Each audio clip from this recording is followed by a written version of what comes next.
সবাইকে নমস্কার। আজ আমি আরেকটি নতুন রেসিপি নিয়ে এলাম। একদমই অন্যরকম রেসিপি, ইলিশ মাছের পাতলা ঝোল কচুরমুখী দিয়ে। এটা সবাই খেয়েছো কিনা আমি জানি না, তো আমি কিন্তু এটা প্রায়ই করে থাকি। ভাবলাম ফ্রিজে কয় পিস মাছ ছিল আর তার সঙ্গে একটু কচুরমুখী ছিল কয়েকটা, তো তাই আমি ভাবলাম যে আমি কচুরমুখী দিয়ে ইলিশ মাছটা করে নিই। তো কিভাবে করলাম সেটা সবার সামনে শেয়ার করছি।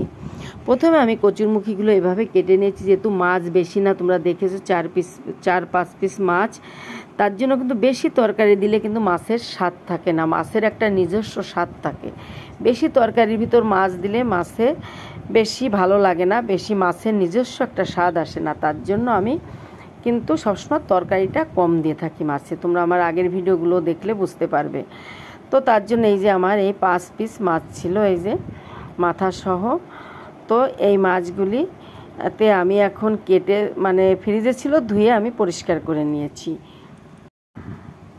আর এর মধ্যে দিয়েছি আমি লবণ দিয়ে দিয়েছি, একটু হলুদ দিয়ে এবার মাছগুলিকে আমি মেখে নেব আর কি, লবণ হলুদ মেখে নেব।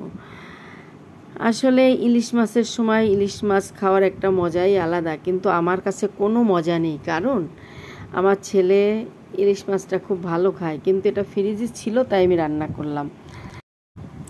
মাছে লবণ হলুদ মেখে নেওয়া আমার হয়ে গেছে আস্তে আস্তে মাছগুলিকে।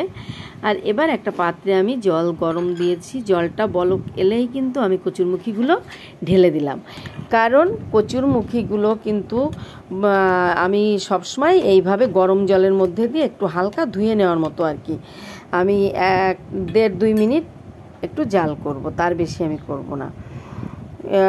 এইভাবে কচুরমুখীগুলো ধুয়ে নিলে, যদিও বা গলা টল অনেক সময় চুলকাতে পারে কচু জিনিস, তাহলে আর চুলকাবে না। তো আমি কচুরমুখী নামিয়ে রেখে আমি তেলের মধ্যে ধনিয়া দিয়ে দিলাম আর জিরা দিয়ে দিলাম। এটা আমি এখন ভেজে নেব আর কি, ভাজা মশলা তৈরি করছি আর কি। ভাজা মশলা দিয়েই আমি মাছটা রান্না করব কচুরমুখী দিয়ে। তাই এইভাবে কিন্তু মিডিয়াম আঁচে ভাজতে হবে।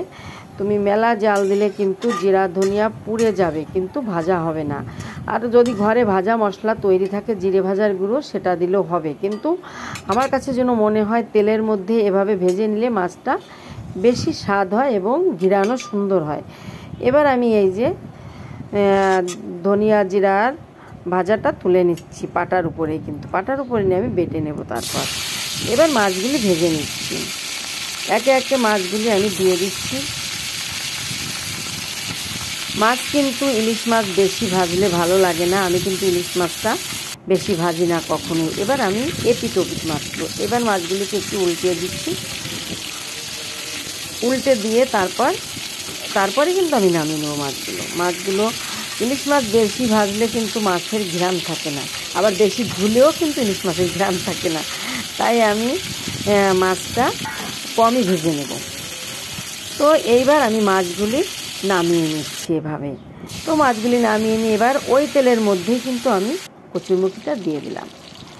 এবার দিয়ে দিচ্ছি স্বাদ মতো লবণ আর দিয়ে দিচ্ছি হলুদের গুঁড়ো দিয়ে, তারপর আমি এটাকে একটু ভালো করে ভেজে নেব। কচুরমুখীটা কিন্তু ভালো করে ভেজে নিলে, আমি তো সবসময় কিন্তু মাছের তরকারি, যে কোনো তরকারি আমি কিন্তু ভেজে নিই। তোমরা আমার আগের ভিডিওতে অবশ্যই দেখেছো, আগের যেসব ভিডিওতে আমি ছেড়েছি সব ভিডিওতে আমি তরকারিগুলো ভেজে নিই সবসময়। এবার আমি দিয়ে দিলাম কিছু কাঁচামরিচগুলো কিন্তু এই পর্যায়ে দিচ্ছি। মরিচটার শুধু একটু ঘ্রাণটা বেরিয়ে গেলেই কিন্তু আমি জল দিয়ে দেবো, পুরো ভাজা যাবে না মরিচটা। তো এখন আমি এর মধ্যে জল দিয়ে দিচ্ছি, আমি কিন্তু গরম জলে দিয়ে দিচ্ছি স্বাদ মতো লবণ দিয়ে দিলাম, পরিমাণ মতো হলুদের গুঁড়ো।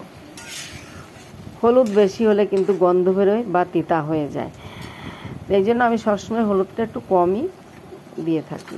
এই বলক আসার পরে এবার মাছগুলি আমি দিয়ে দিলাম।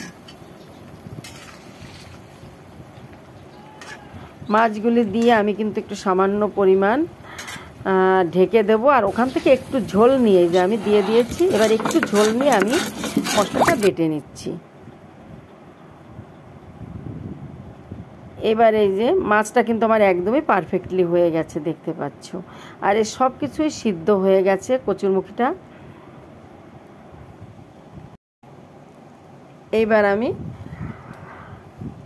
মাছটার মধ্যে ভাজা মশলাটা দিয়ে দেব। এইবার মশলাটা দেওয়ার পরেই কিন্তু সুন্দর ঘ্রাণ বেরিয়ে গেছে। ইলিশ মাছের সাথে কচুরমুখির সাথে এই মশলাটা কিন্তু খুবই সুন্দর। তো তোমরা এইভাবে করে খেয়ে দেখো, মনে হচ্ছে কেমন হচ্ছে, মশলা না কিছু না, কেমন রান্না, তাই না? এভাবে রান্না করলে গরম ভাতে একদম ভাতগুলি চেটে পুটে খাবে তোমরা। তোমরা আমার কথায় বা আমার এই ভিডিওটা দেখে একবার হলো তোমরা ট্রাই করো। ট্রাই করলে বুঝতে পারবে যেটা কতটা মজার। তো আমার মাছটা কিন্তু এখন আমি নামিয়ে নেব। ভাজা মশলা দিয়ে আমি কিন্তু আর বেশি সময় জাল করব না।